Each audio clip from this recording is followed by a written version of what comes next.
Boys, what's this era in human history like? The machines.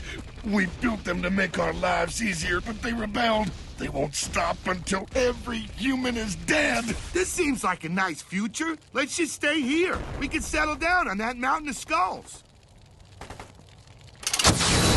Hey! Greetings, time travelers. Stupid jerks wouldn't let me stay in the good future. Next! No! Yes, we have to work together, not have this fight, which I was definitely winning. I've got a feeling this could be exactly the point in time we've been looking for. Nope.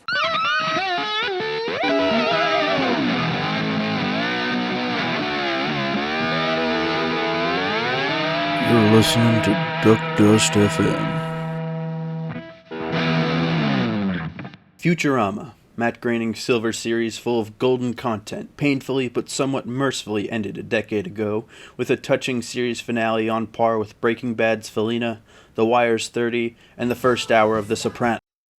So it was only a matter of time before the shovels were doled out to the now striking but always incompetent Disney-employed writers by way of Hulu to bring this beloved sci-fi cartoon out of its peaceful resting place in the last years of legal comedy and into the talentless, self-censoring hellscape of modern television. Hell is quite real. Here's our brochure.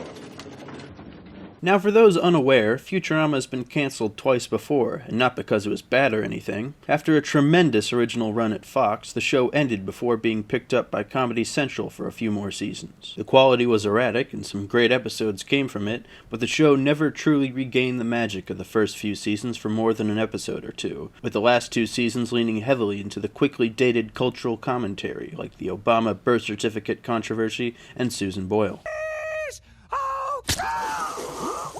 Now, this is something that often happens to long-running shows, especially adult cartoons, when they run out of ideas. Just watch an episode of Family Guy made in the past 8 years, and you'll see what I mean. Hey, Lois, I found some double-sided tape. I think I can do about 7 minutes worth of funny stuff with it. That should get us to the Meg kissing booth story. The show needs something to keep it contemporary, so it turns to the hot topic of the day and takes a usually biased spin on it to keep it relevant. However, without going on too much of a repetitive rant, that isn't why we watch fucking cartoons. If I wanted a barely sentient lecture about the evils of capitalism and how my Silverado is exterminating polar bears, I'd read the New York Times my dog just took a shit on.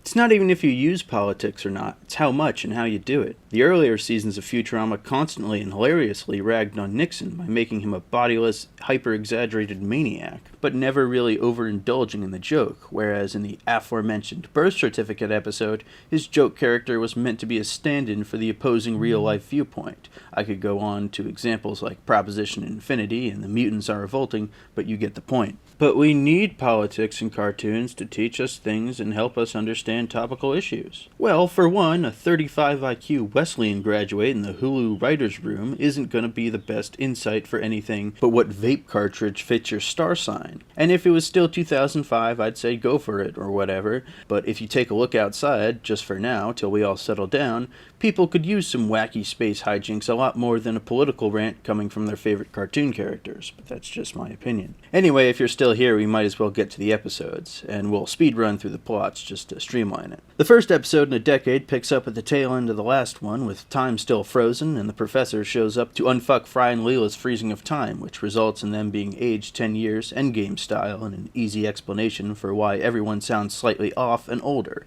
or in the case of Leo Long, entirely different. This gives Fry an existential crisis and makes him believe he's wasted his life, so much so that he decides to make it worth living by consuming every TV show ever made in their entirety. This is the point where an up until now enjoyable episode that almost made me think Hulu could pull off the impossible devolved into a self-fellatiating, blatant advertisement for the streamer. To be fair though, after their previous reincarnation at Comedy Central, they made recurring jokes about their previous and current network, in the form of Torgo's executive powder, made out of the bones of 20th century executives, but the entire episode, based around Fry enjoying the wonders of Hulu, is a lot more in-your-face than a tongue-in-cheek gag. This theme continues throughout the episode, with Calculon's All My Circuits being used as an in-universe stand-in for Futurama, and more references to its untimely and frequent cancellation, filling the spaces that brash comments by Bender or clever visual gags formerly occupied, even going so far as to make a meta-joke about it being a soulless revival. However, the episode does have some good ideas to work with, even if they're not used to their full potential, like the crew being forced to use Bender to churn out mindless garbage TV episodes just to keep the content river flowing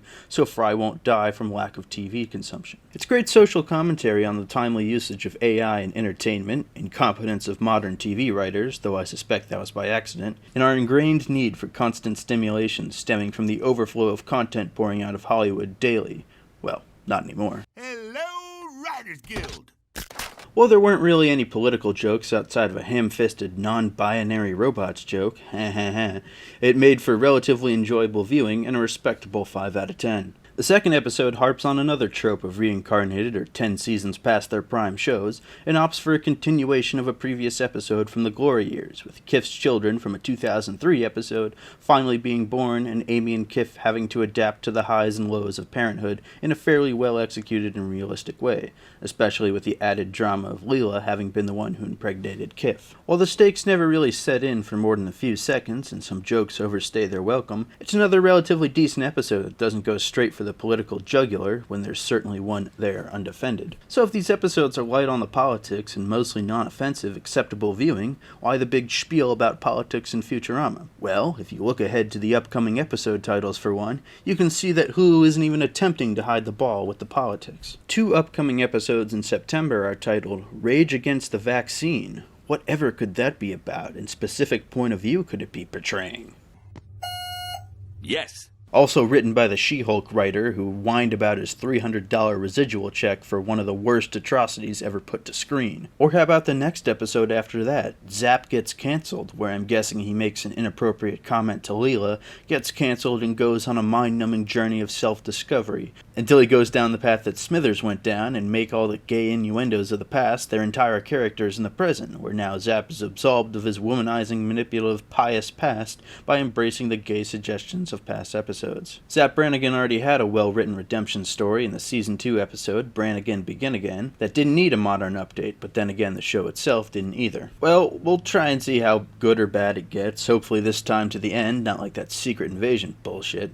Boy, did I miss out on the hilarity of that. But out of respect for the masterpieces that were the first 5 seasons, we'll give it a shot for as long as we can, even if it takes 1,000 years. Fucking like and subscribe for duck's sake. The Duke.